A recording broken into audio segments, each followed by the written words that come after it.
going on, YouTube? It's your girl, Monique Nicole, and I am back with another video. Before we get started, honey, if you are new to my channel, please make sure you are subscribed. Go ahead and click that subscribe button down below right there. While you are down there, go ahead and click the thumbs up button to like this video. It is an easy and free way to help support my channel and for it to grow. So help your girl out.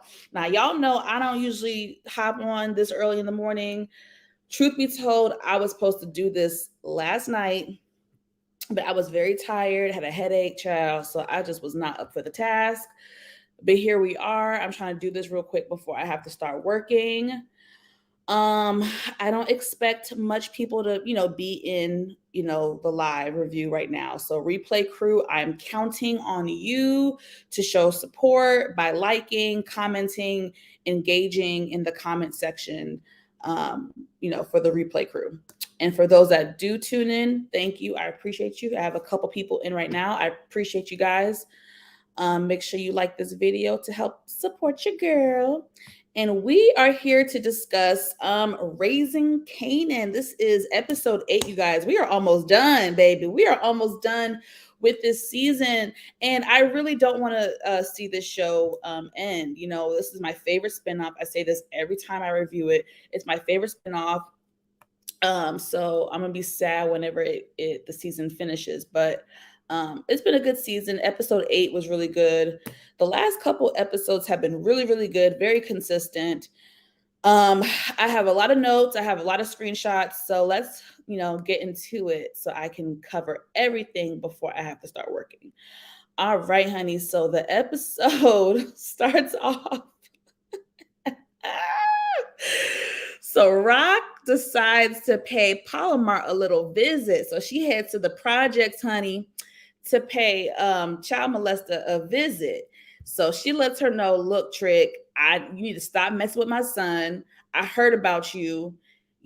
This ain't the first time you've done this with little boys. You need to leave my child the hell alone. Sorry. Palomar was trying to act like, oh, I don't know what you're talking about. I don't know what you're talking. Rock said, bitch.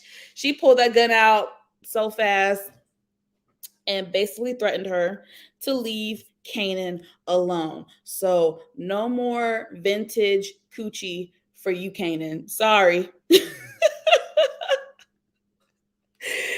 He got a taste of that vintage Hello Kitty child and just listen. Hello, good morning. Thanks for tuning in, you guys. Good morning, Nita.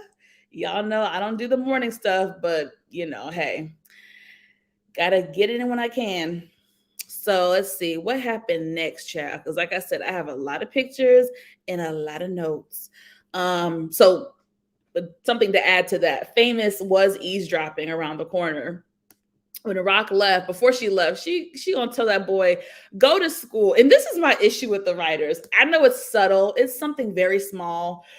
But damn it, we haven't seen Kanan or Famous or a Jukebox for that matter in school, in the cafeteria, in the hallway. Not one time. Do they go to school? We just need one scene showing them in class, at the lunchroom, by the locker, something. Because, Kanan has been carrying that damn backpack all season, but ain't nan book in that backpack. It's been drugs. It's been money. It's been everything but a damn book. So y'all let me know if y'all have the same thoughts. I know it's something simple, but I just, do they go to school, child? I don't know. I guess Kanan does, because he said that Famous has not been in class for damn near 2 weeks. So he needs to stop being a bum and bring his ass to school. So moving on, though. So I guess Kanan was at the bus stop. Hey, maybe on his way to school. And Scrappy's mom randomly pulls up on him and was like, look, I know my son. He did not kill himself. And I'm surprised that your mom isn't trying to get to the bottom of this and find out the real information. And so she was just like, you tell your mother that if she doesn't handle it, I will. You know what I'm saying? And I believe that she will. You know what I mean? This woman did lose her child in a really devastating way. And, she knows the truth. I mean, she doesn't know the truth, but she knows that her son did not do that to himself. So I wonder what's going to come of this. And my question to you guys is, um, does Kanan, how do I say this?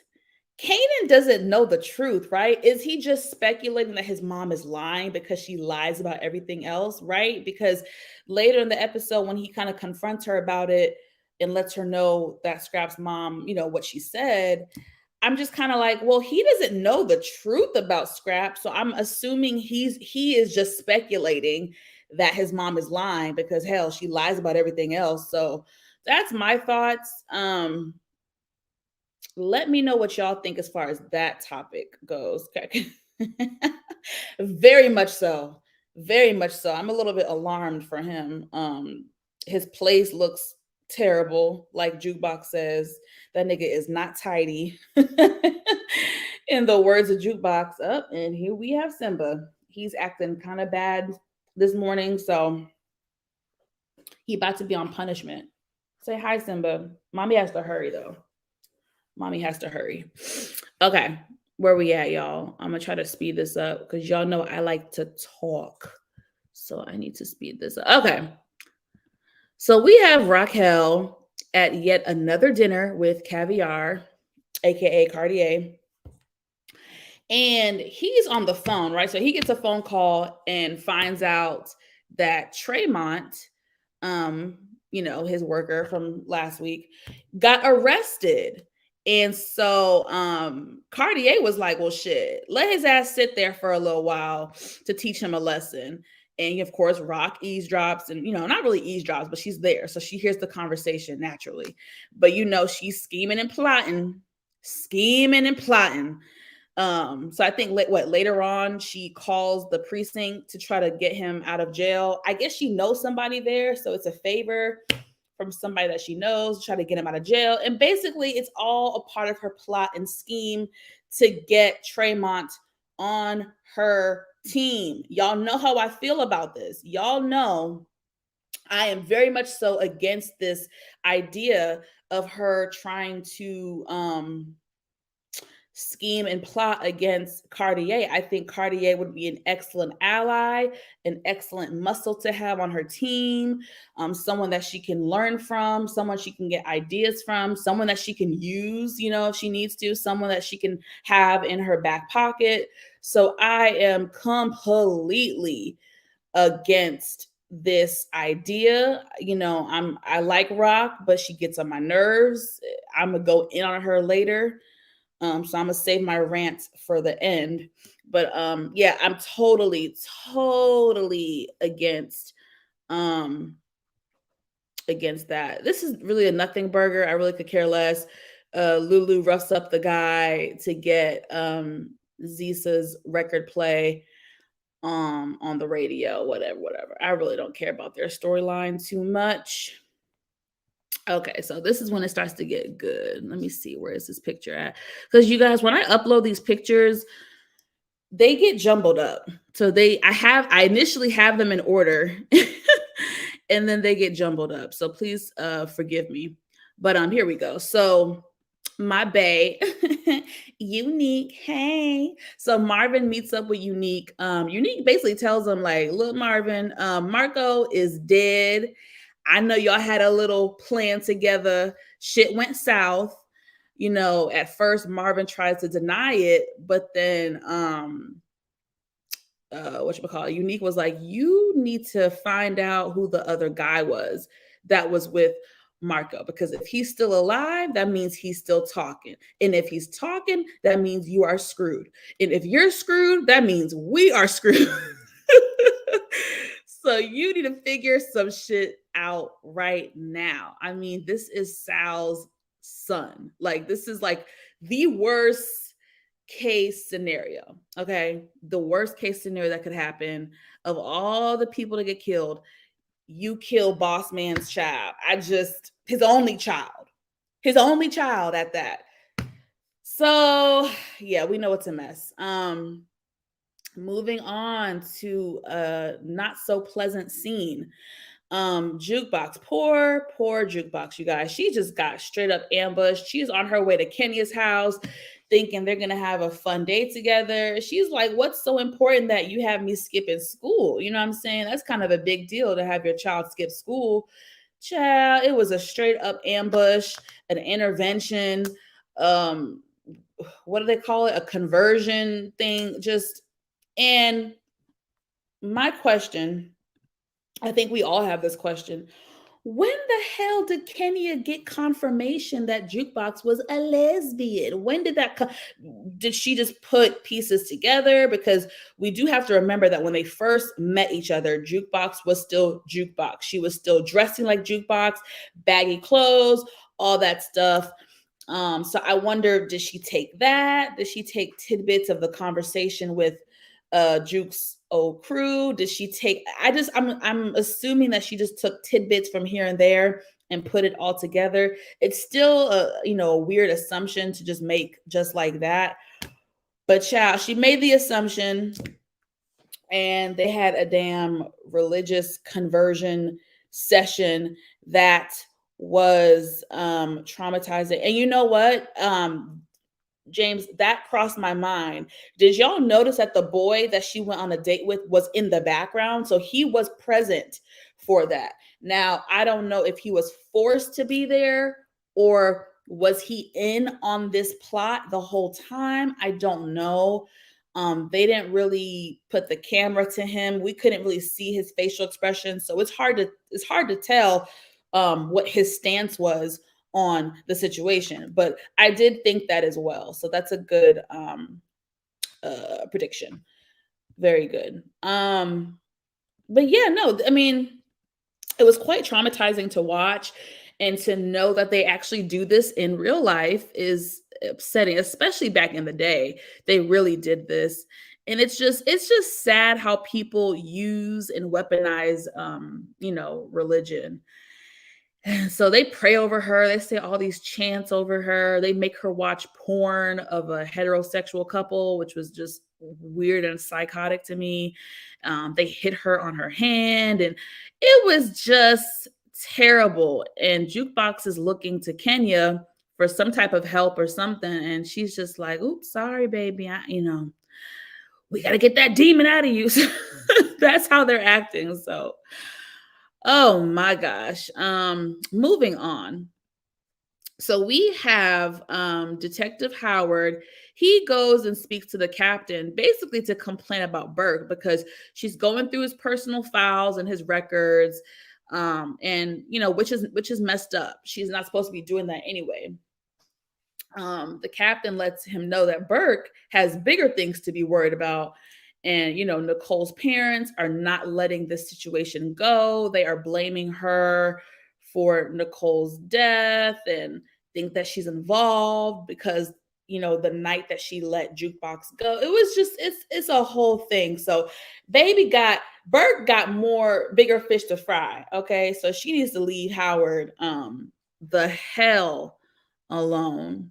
Let's see. So Famous and Kanan are like hanging out or whatever.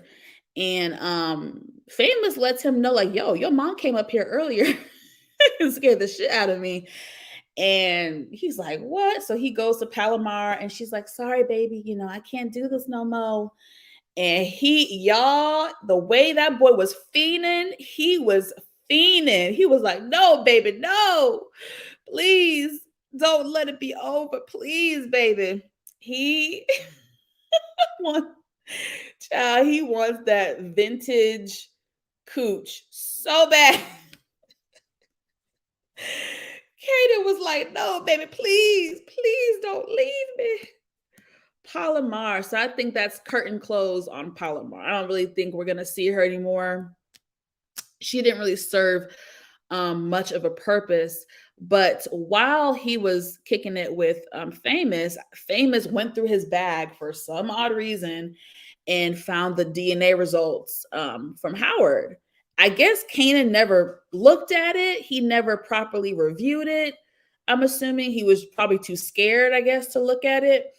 And well, Famous read the results and was like, whose initials is what's the band's name?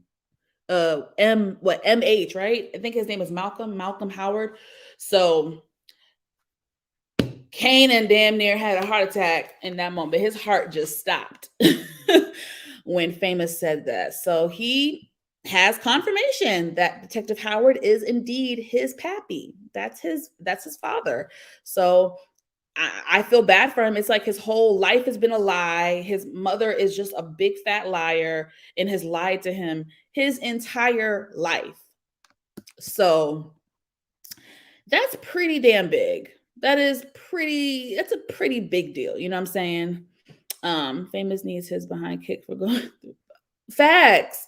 I'm like, what were you trying to find? Were you trying to find money to take? Or were you trying to find drugs to take? You know, anyway, yeah, Famous. I feel for him a little bit because I feel like his mom should have never kicked him out, but that's another topic for another day. So let's see what is next, my friends. What do we have next? Oh, hey, Inga. Thank you so much. I appreciate you.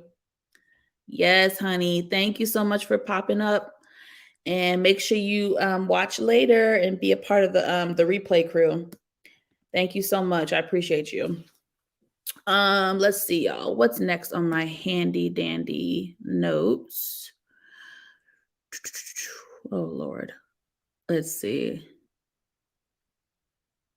Oh yeah, I did want to mention that it looks like Howard is the one that put like a bug in Nicole's dad's ear, because remember the captain said not only the mom, we knew Nicole's mom was hyped up about the situation, but he said now the dad is getting involved.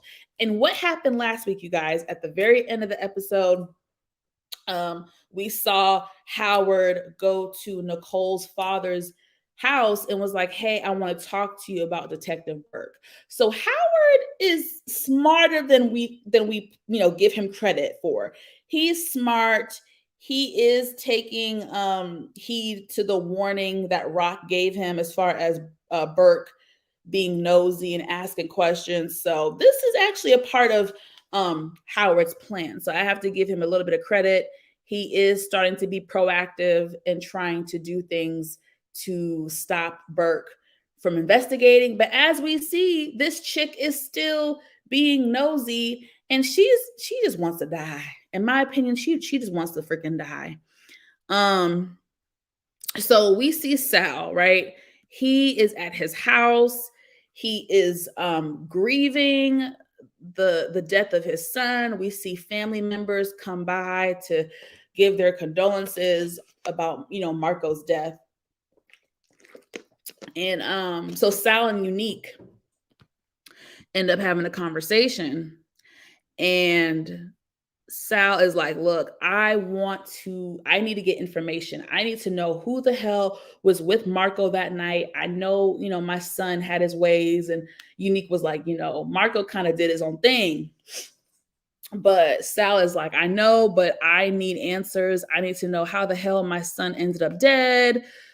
Why was he there in the first place? Who was the other guy that was with him? So Unique is kind of like, okay, I'll help you try to figure out blah, blah, blah, whatever. He's trying to play, basically play both sides, essentially. Let's see. Where are my pictures? Sorry, you guys. Like I said, it's all jumbled up.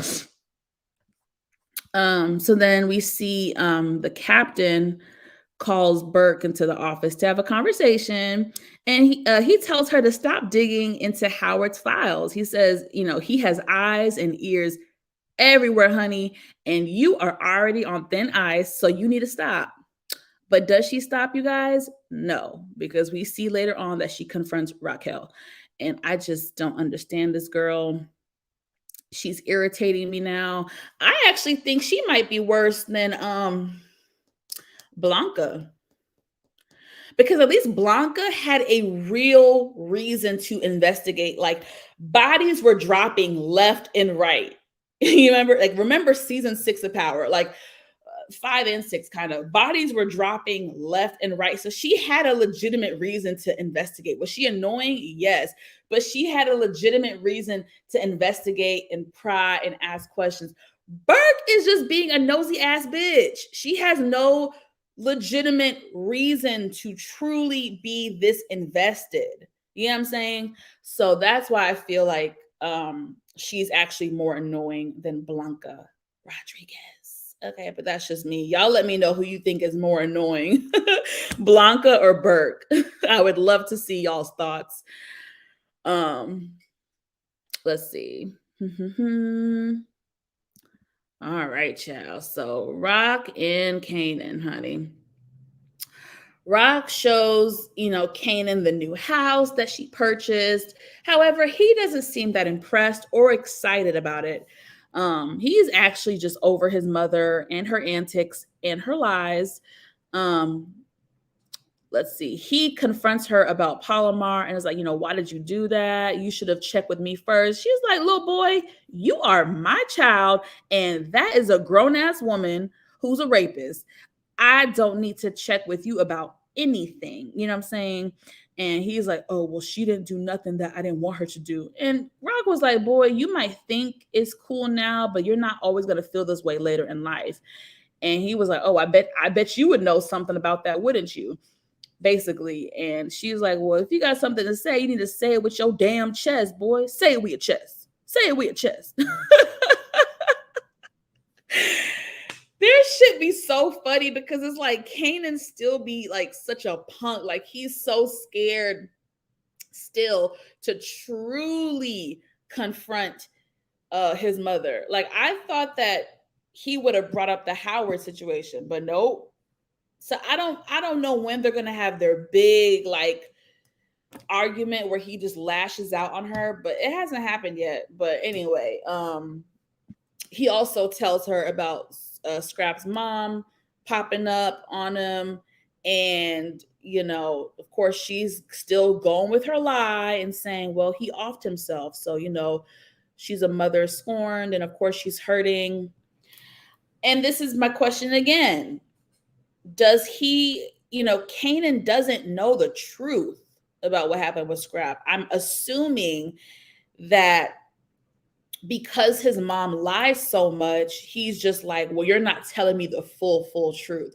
So I think it's more so that, because they didn't show us anywhere in the storyline of him finding out, him knowing. So I'm going to run with that. You know what I mean? Okay, cool. Burke. Burke is more annoying.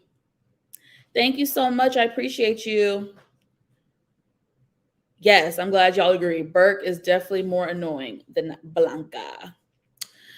Let's see. Oh Lord, if y'all hear noise in the background, that's Simba acting a fool this morning. Okay, let's see. Let's speed this up. Okay, so Sal finds out, right? Sorry, I'm laughing. Sal finds out that Dominic is the person that has been with Marco this whole time. I don't know why they haven't fired this screw up yet.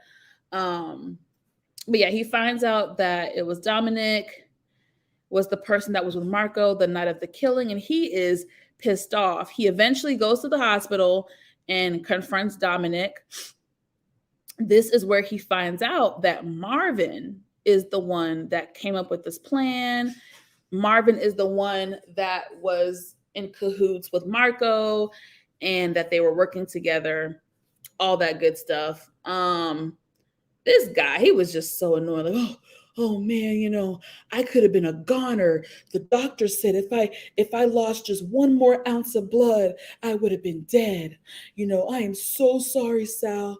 I would do anything for you, Sal. He do all this stupid shit. Nigga, bye. Ciao. They come back later that night and murk him. They kill him, suffocate him. Night. You will not be missed with your racist ass. You will not be missed. So next up, Marvin comes home at night, and she sees Jukebox in the backyard. Child, she having a damn barbecue and a cookout. She's making some hot dogs, some hamburgers. I'm just kidding. She's back there grilling the damn clothes that Kenya got her. And he's like, what's going on? And she's just like, this is all the stuff that Kenya gave her. So he already knows that some shit went wrong, something happened. He doesn't really ask her in that moment, but of course later on she tells him what happened. They later confront Kenya, and so Kenya and Marvin first start going back and forth, and then once he told her the truth about herself and she didn't like it, she smacked him in the face. Child, Jukebox was like, Dad, no. Because, she thought Marvin was going to hit Kenya. I'm glad he didn't. Thank God. Anger management is working. Amen. Hallelujah. Praise God. So then Jukebox gets out the car and was like, look, I want nothing to do with you. You are no parent of mine. I was fine before you came into my life, and I will be fine after. And, Kenya gets emotional and was like, no, please, I'm trying to help you get into heaven. Juke was like, I don't even believe in all that, sis. So nice try. So it was just a traumatizing experience for Jukebox. So she's done. She's done with her mother. And I have to give writers credit because I don't think any of us saw it going this way. I think everybody was more so predicting that Kenya would be the one to remove herself from Jukebox, or betray Juke again or leave her again. But I don't think any of us really thought the possibility of Jukebox being the one to chuck the deuces at Kenya. So I have to give writers credit for always being, unique with how they write and formulate the storyline and things like that. So I like that. It was a nice twist, right? It was kind of different than what everybody was speculating. She slapped the hell. She sure did. He was right up. But anger management, therapy works, you guys. Therapy works. It's not overnight, but the shit does help. I'll tell you that much. When she slapped him, I was like, oh shoot, right. Oh shit. I was a little nervous. I know. I discussed it earlier. I don't know if she just put two and two together, because remember when they first met, Jukebox was still Jukebox and wearing like baggy clothes. And so I wonder, I don't know. They did not make that part clear. So it's a little confusing for us all. So yeah, so she and Marvin have a cute little sweet bonding moment in the car, after they confronted Kenya. Marvin was trying to have a conversation with Jukebox, but she was just like, look, not today. Today has been enough already. But, definitely another time. So she's open, she's definitely more open to him and speaking to him. She can definitely see the changes in him and that he's improving and that anger management is working. So, they have a cute moment, and it was really, really, really nice to see. So on to one of my favorite scenes from the episode. I don't know what it was. I just loved this scene, seeing them all kind of work together, all be in a room together with Unique. And it was just funny to me. So, oh my gosh, y'all, that was Simba. If y'all heard that loud noise in the back. So Rock, Marvin, and Lulu meet up with Unique. I think Warrell was there as well. And he lets her know that like Sal wants to have a one-on-one meeting with her. She's like, what the hell does he want with me? By myself. And then she was like, all right, Unique, well, you're the what did she say? You're the Italian whisperer, or you're the mob whisperer, or whatever she said. And Unique was like, well, shit, you better ask your brother. So everybody's like, oh shit. Lulu and Rock look at each other like, oh shit, what the hell did Marvin do now? So he lets her know, long story short, boo-boo, I had them take out Tony D, and the shit went south. And they was like, well, who got killed, basically, because they didn't really know. I think Lulu heard about it in the news. Rock wasn't really informed what happened, and someone died, but they never released the name. So Unique was like, oh, the name, yeah, Marco, Sal's son. And the look on their face, baby, that look was priceless. Rock was like, no, no, hell no. Like, hell no. This is like worst case scenario happening. Literally, worst case scenario is happening right now. So they meet up, y'all. They freaking end up meeting up. And this was something. So they have a little cute little small talk in the beginning, right? And then Sal was like, look, sis, your brother got my son involved and now he's dead. Therefore, my son is dead because of your brother. So he needs to die. He needs to go. Rock is like, look, my brother is not at fault. My brother hired your son for a job. It went bad. This shit happens all the time. My condolences. And so she talks all her rough, rah-rah shit. And he's like, what is wrong with you? Like, why do you always have to act so big, bad, tough, hardball all the time? Like, is it because you're a woman in a man's world? Like, da-da-da-da. And of course, she had to go on her soapbox and was like, no, this is how I am. And I'm not conforming for nobody. And this is how I am. I don't give a fuck about you being a man and da-da-da-da and da-da-da-da and da-da-da-da. And I'm like, look, the speech was cute. It was cute for what it was. But in the grand scheme of things, I am getting sick of Rock. She is always popping off at the mouth. And I feel like she has to understand, she has to learn a balance. And she has to learn that shit doesn't work in every situation. That shit doesn't work for everybody.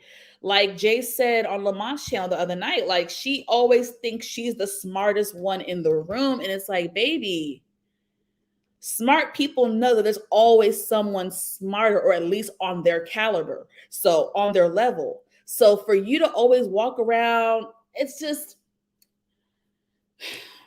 she's not a thinker, right? Because even if you go back to the beginning with the whole Italians, Sal wrote a number on a piece of paper, like, this is the toll you have to pay in order to cross over to our side. Here you go. Instead of thinking, what did she do? She threw it back in his face. Lulu was like, bitch, we cannot go up against these motherfuckers. You better take that deal and run. What'd she do? She knows everything, right? Rock knows everything. So much so that these motherfuckers followed her and her son to the cabins, and she almost got murked, right? So Sal isn't someone who's just a talker. He's not just a talker. He's a doer. Okay. And the fact that she's still playing in this man's face, like, try to come up with a plan, sis, where you're coming off like you're trying to please him and make him happy and keep it peaceful, but really do some other shit. Like, be more like smart with this. She's just, and then like think that's gonna work for everybody. Sal ain't no punk. He ain't no punk. He's already proved to her that, bitch, I don't just talk shit. Like, I back it up. So I love Rock, but sometimes her lip gets on my fucking nerves. Exactly, HEA. I said that the other night. I said she's impulsive. I said Marvin is impulsive with his actions, and Rock is impulsive with her mouth. The only person that really thinks, even though he's having a shitty season, the only person that really thinks about some shit, it seems like, is Lulu. Yes, he messes up, but when you add everything up, he's been right more times than he's been wrong thus far. So I just think she could have handled it better. And what did they do as soon as she walked her ass out that damn place? He made a phone call, and them people came after Marvin, right? So let's see. Where am I at? I'm almost done, actually. Let's see. Let's see. I talked about that. Oh yeah. They find Crown's body.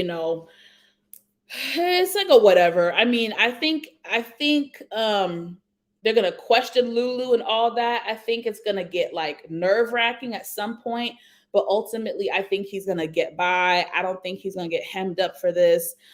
Someone, I forget their name, made an excellent prediction the other night on Lamont's channel. Somebody in the comment section and said that Rock is going to set up, almost called him caviar for real, Cartier.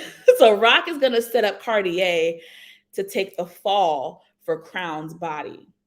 So I was like, that shit actually makes sense. But we'll see. We'll see if it happens. It would be beneficial to both Rock and Lulu if that happens. So it's definitely possible. I can see them doing that. We won't know for sure. And I think we all laughed at the fact that the damn business card was still in perfect condition. Somehow, some way, it was in perfect damn condition. I just don't, yeah. I don't even know how they did that. Let me see what y'all are saying in the chat. Yep, exactly. He's a doer. It's going to be her downfall. It definitely is going to be. Yeah, nah, neither. He listen, he fumbled with that. He didn't do too much thinking with that. But like I said, when you line up everything from season 1 and this season, he was right about a lot of stuff, more times than not. But he's definitely had a bad season, that's for sure. She might be. I can't read her just yet. She's, I don't know, Zisa, she's kind of, damn, I prefer Jessica over Zisa. Shit. At this point, Jessica is better than Zisa. And then let's see. Oh, and then we're done. So the last scene, you guys, let me make sure I covered everything. I'm looking at my screenshots. Yep. Oh no, I missed. Oh yeah, Burke. I think I said that. Yeah, Burke confronted Rock at the grocery store and confronted her about being an informant when she was 17, blah, blah, blah, blah, blah. Burke is, I'm ready for her to go. So the last scene, you guys, Miss Renee, I know it's not confirmed, but y'all, my prediction is that Miss Renee is a goner. She is dead. She is the innocent kill of the season. Now, I know Scrap technically was the first one, but we're talking about pure innocence, someone who is not in the game, who's not involved. This is the innocent death of the season. I'm claiming it now. I don't want to see it. I think it'd be really, really sad because she is truly innocent. It is just the definition of wrong place at the wrong time. And Marvin, just being Marvin, not thinking, okay, the block is hot, what I'm saying, let me lay low. You know what I'm saying? If it was Lulu or if it was Rock, they would have laid low. But I think Marvin was still on a high with everything that happened with him in Jukebox, and he wanted to share that with her and also seek more advice. But he wasn't thinking, and the goons popped up and started shooting. Now Sal has to get some better workers because these people are just unpredictable. They don't know how to take out a target. It's always some hoopla with them. It's always something. So he needs some better workers. But I'm claiming it now. Sad to say it, but RIP Miss Renee. I think Marvin could have gotten shot, but he'll survive. But she ultimately is killed. You guys let me know what y'all think. Do you think she's dead? Do you think they both survived? Do you think she's just injured? What are your thoughts? I've already told y'all what I think, but y'all let me know. Y'all let me know what y'all. She is horny. Damn, look, she always wants the D. Like, bitch. Like, sorry. Lulu is fine, but damn, girl, can you be productive? Can you do some other shit? Can you make yourself useful? Make yourself useful. Talking about, oh, you know how many guys would kill to be with me right now? He's like, well, bitch, I ain't like everybody. So whoop de whoop. Whoop de whoop de whoop. You got some good Hello Kitty. Great.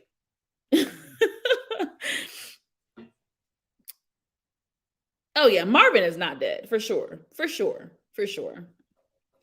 Miss Renee, on the other hand, she is dead. Marvin, yeah, for sure.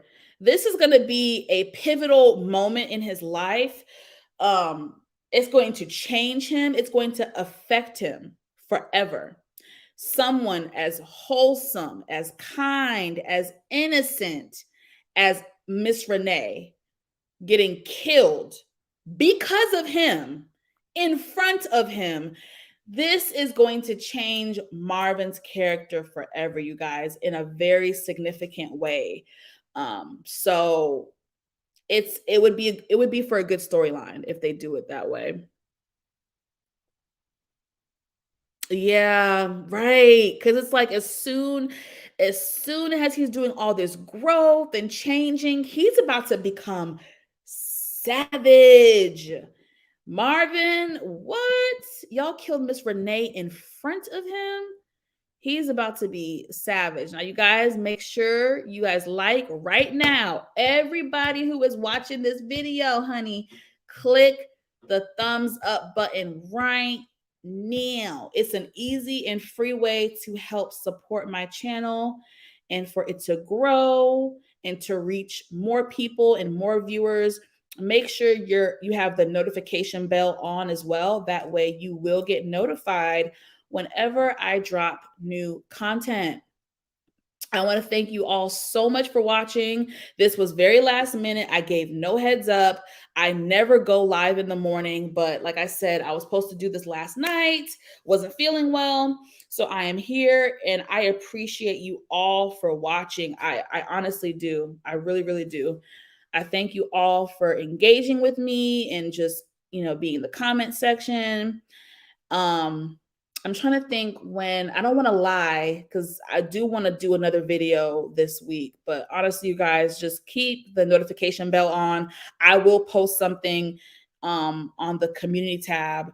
But yes, hit that like button. Thank you guys so much for watching. And until next time, peace.